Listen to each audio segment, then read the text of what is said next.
All right, so I'm here with Rob. This is Fight Commentary Breakdown. And we got another TFC Team Fighting Championship fight.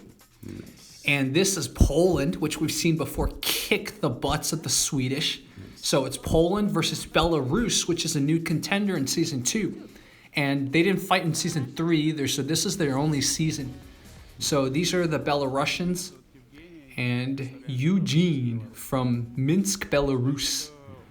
Where are they fighting? They are fighting in Riga, Latvia. Oh gosh. So,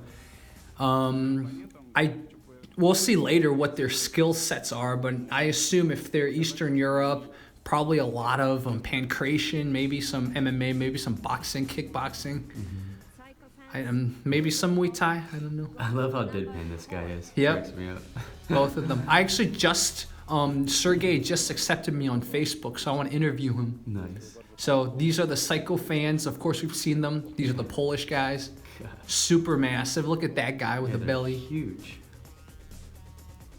Ah, man, I would hate to fight with the ski cap on. Yeah. It's just so annoying. Because like you said in one of the other commentaries, they can just pull it over your face. Exactly. And then also it is a little harder to breathe in it and you perspire more. Yeah. Not to mention, like, they've got all their tattoos exposed, so it's like you're identifiable. Anyway. Exactly. Either way, right? Yeah. So I asked him Ryan about these girls. He said they didn't join them in the after party. So the answer to whether any of the fighters shagged the girls seems to be no. And for those of you who don't know, Ryan was the biggest fighter on the Team USA. So I'll link you guys the interview.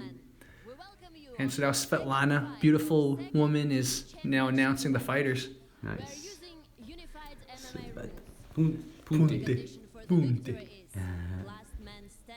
Last man standing. I wonder what her story is. Yeah. I'm sure if I look hard, like since I'm friends with Sergey now, I might be able to find Svetlana on Facebook too. Sergey does not really speak English, so I was trying to communicate with him on Facebook. He couldn't understand me. So, Psycho fans. And of course the two masked men. This is Janek. And his weight this is in kilos, 106 kilos. Mm-hmm. And I don't want to mess with the potbelly guy. He seems very tough. Jeez, these guys are like, he's a bear. Look at that, 129. He's a real life medved, which I learned from Rustic means bear in Russian. So he's a real medved. And this is Luke. And I think he was in the final fight too. So, and I think we saw him. We saw him fight Hajer and Laciano. These are the two masked men. But we saw Luke fight the Swedish also. Nice. It's been so long, I forgot. 25 and 27. They're pretty young. Yep. Let's meet the second team for the second fight. It's DH from Minsk, Belarus. Just got the Belarusians.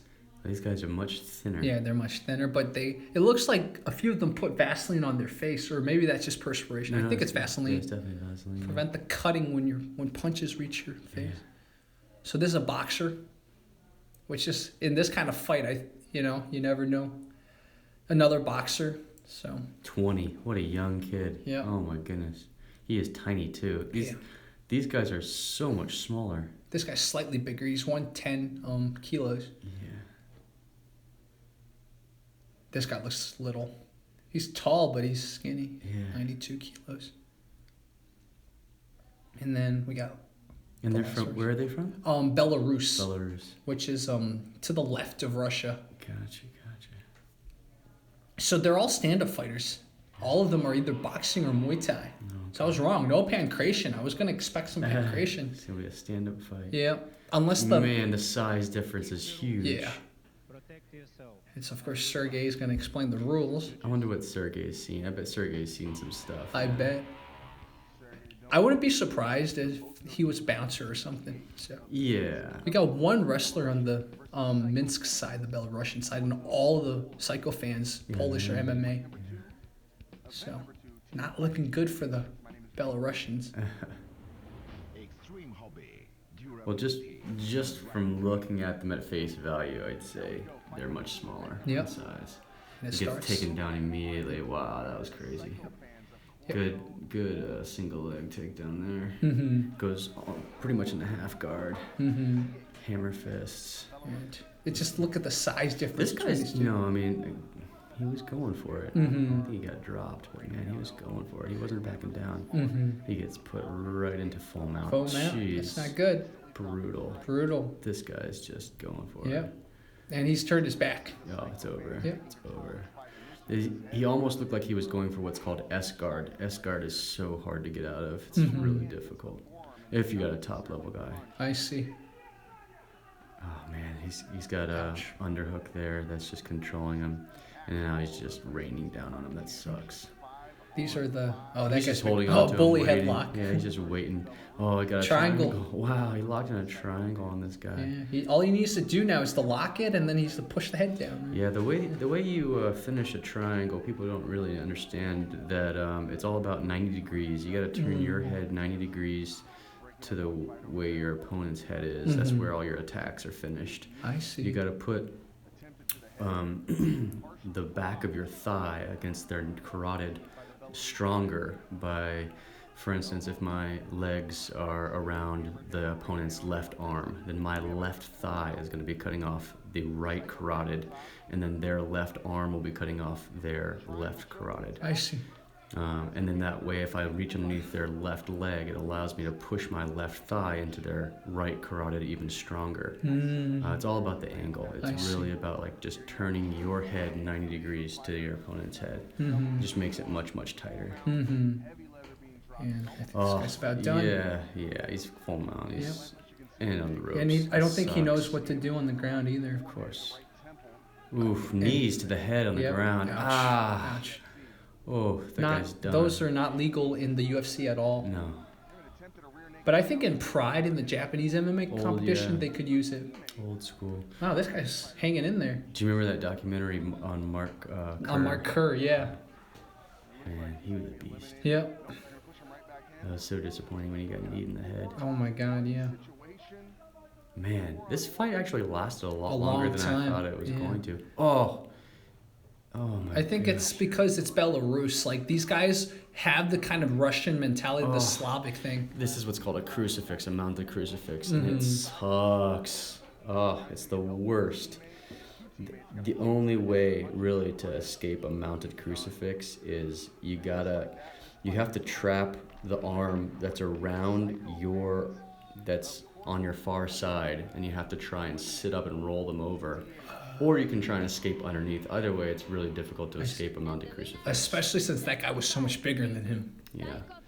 You just got to look for 2 out of the 5, what I call legs, meaning like legs of a table. If you can grab any 2, meaning a head and an arm, or 2 arms, or 2 knees, or whatever it is, then you can roll your opponent. You can sweep them, but man, it's pretty hard to do from the mounted crucifix. I see. I love the knowledge bombs that Rob drops. It's great. It's like people watching can really learn. I've been in a couple of mounted crucifixes. They suck. Yeah, man, these guys are swinging. That bear is just like, eat my paws. Exactly. And then this is where we saw the guy do the triangle. Yeah, he almost had an omoplata there if he had rolled, but he missed Sure. it. That guy just hanging on with that whizzer, that underhook, excuse me. And that's the knee we saw. Oh, brutal. This guy, I was actually really impressed with that little guy that was just giving it to the bigger He dude. was. His boxing was pretty decent. I was impressed though with the bear. The bear guy really kicked too. He like threw some great kicks. Maybe Oh, he's not- punching right in the back of in the head. back of the head. Oh, Yeah, dude, you can easily kill somebody by punching in the back of the head. that's right. And this is the mounted crucifix we're talking about. Oh man. And ooh, Oh, a he slam. slammed him. Oftentimes when you slam somebody if you're in a triangle and you slam them, oftentimes it makes it tighter. It'll just tighten it up. True. Best case scenario, sit back and just posture up, and then you can actually put your feet on their chest, and then use that as a lever to push away and break their lock. I see. Because when you posture up, you Create space. you create space, and so then you can stick your knee in there. Interesting.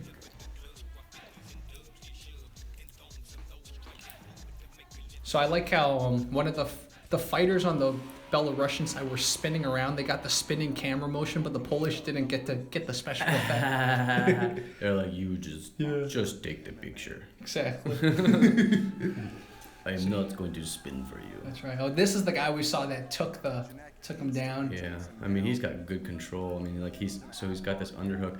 I mean, the guy on the bottom here, he's got half guard, but best case scenario, what you should do is you should get an underhook as opposed to a whizzer, which he has. The only problem also is if you have a deep underhook in half guard, sometimes they can step over and armbar you. But that's not the case here. I see.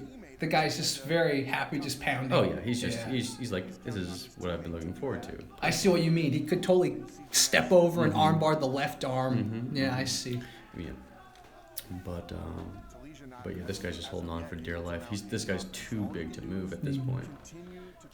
I mean, he could sweep by grabbing underneath his shin here. The left shin. Yeah, he has this right arm trapped. That's just one base. So now you have to get a second base. So it's either going to be this arm or the head. But as long as you can grab two bases, then you can roll towards the side of the two trapped bases. Bob Bass, one of the first of the Dirty Dozen, meaning the first 12 non-Brazilian black belts in jiu-jitsu here in America, was the one that taught me that. I was just sitting in on a class doing a documentary one time, and he told me, like, listen, it's easy. All you gotta do is you grab 2 out of the 5 bases and roll towards those 2. And I was like, oh my God. And at that point, I'd been doing jiu-jitsu for about 6 years, and I was like, oh, it makes so much sense. I learned so much from that guy, literally within 15 minutes. Yeah. You know, and then, of course, you know, watching Cobrinha and Fabricio is just like a masterclass. Those guys are. Exactly. This is good control here. Really good control. So this is what you want to do. If you're in top side control, you want to put pressure on the opposing shoulder. If you can control the shoulder that's towards your head, then you've really, really got a good, strong top side control. Excuse me. People don't realize that a difference between a white belt and a higher belt is the pressure and the gap between the opponents. If you create very little space between your opponent and you're just constant pressure on the right spots, then you don't give them the opportunities to escape. I see. Like you said during our first commentary, you fight a higher level person, they'll take half an inch and never give it back to you again. Yeah, and they know these little tricks too. Like, they will pin your pelvis bone like straight to the mat, and you can't. If you can shift your hips, you're good. If you can shift your hips, you can escape. But if you have your pelvis bone pinned, you can't shift your hips, and you're just completely screwed. So now we got the bear Polish guy versus the really young Belarusian. Yeah, I think this was the guy that I was impressed with. That he was just really going for it. Yeah. I think his boxing was pretty. Oh yeah. Oh, and then he got tagged right there. That was the kick I saw earlier. The bear kicks, man, it's crazy. Blocked it. And there. I mean, props to this guy for going up against a guy who's like literally twice the his size. weight. Yeah. What a clinching beast! He's just going right for it, man. He's missing his shots. This Great. is dirty boxing. You know, you grab the back of the head and bring it into the punch. I mean. I think that got the eye. The little squeeze is hard too, man. Just make your head feel like it's about to pop. This guy's a brutal beast. The little guy's he's smart. He put Hajer or Laciano in between him and the bear for a little bit until he got taken down. Bear's got work on your cardio, bro. Too many burgers. That's why he wasn't in the next fight, because I guess he was gassed by. Yeah, dude. But he's like, guys, we gotta finish this in 30 seconds. I got 30 good seconds. Ooh, that was a great uppercut that our Belarusian swung. Oh man, just teeing up. Yeah. It actually kind of makes me want to practice, like maybe 2-on-1. Yeah, just to see. To see what I would do. Yeah. Because I remember when I first started jiu-jitsu thinking I don't ever want to be put in a precarious situation and not know what to do. And now I'm curious, like, what if I have multiple attacks? Exactly. He's going for an omoplata here, but he's actually got decent posture control. The guy on the bottom. There you go. Now, if he had rolled to his side here, he could have gotten an omoplata or gogoplata, Interesting. but he locks in the triangle. That's not the way to do it. You don't grab your ankle like that because if the guy poshes up really fast, you can break your ankle. What you want to do is grab your shin and then pull your shin. Now, he's doing a pretty good job here of angling off. Well, not so much here. That's why you grab underneath the left knee here. It's the right knee of the purple opponent, but if it's left to his arm, meaning if he uses his left arm to grab underneath the guy's right knee, then he would be at the right angle and he wouldn't get slammed like that. If you hook underneath the knee, it makes it impossible for them to lift you too high. Oh, that makes sense. Right here. So watch as he postures up. So he gets the triangle, he locks it in. Right here, if he was to hook underneath the knee, the right knee of the purple opponent, that makes sense. Then he would have a better, stronger angle. See, as long as that left thigh is cutting into the carotid on the right side of the purple guy, then that's a stronger, tighter triangle. Interesting. So this is Laciano versus Sanija. And Laciano's way bigger. Ooh. But he got tagged in the jaw. Yeah. Ooh, man, they're just swinging hooks. They are just... They're just like, hey, let's swing hooks and see who falls first. Man, this is impressive that this guy is such a big dude, like going toe-to-toe with such a big guy. Yep. For a second, it looked like he was trying to take down Laciano. Yeah, that's not going to work. So. Right on the chin. Yeah. I got a feeling a lot of people don't charge this guy. Yeah. I mean, he's just swinging for the fences. As long as you can avoid it, you're good. But exactly. Man, if you can't avoid it, you're in trouble. Ouch. Those were the rabbit punches we're seeing. Yeah. Dude. You can tell this guy's a criminal because his automatic thing is not just to hurt you, but to kill you. Put you down. Yeah. He's like, rules? What are the rules? Exactly. So we got Muay Thai versus MMA. Although the Muay Thai fighter in this case is actually bigger. They almost look like they could be brothers. They could. Maybe they are brothers. They're cousins. Polish people, I think, and ouch, that was a knee. Yeah. Right into half guard. But I think Polish people and Belarusians are actually pretty ethnically similar. Correct me if I'm wrong, those of you watching. Even though it says Belarusia, Belarus is more similar to Poland than it is to Russia. This is just absolute mayhem. Yep. Dude. And he's just pounding away. And he turns the back and he gives the back, so okay. It's like a neck crank. It's not even choking him here. He's just neck cranking the hell out of him. And the other guy's pounding. Oh my gosh. Jeez, this is the guy that actually somehow lasted the longest. Look at him. He just doesn't give up. He is tough. Poor guy. Crazy, yeah. Ouch. Bing, bing, bing. Yep. Hammer fist. Oh, right kick to the face. How do you like my toes? Man.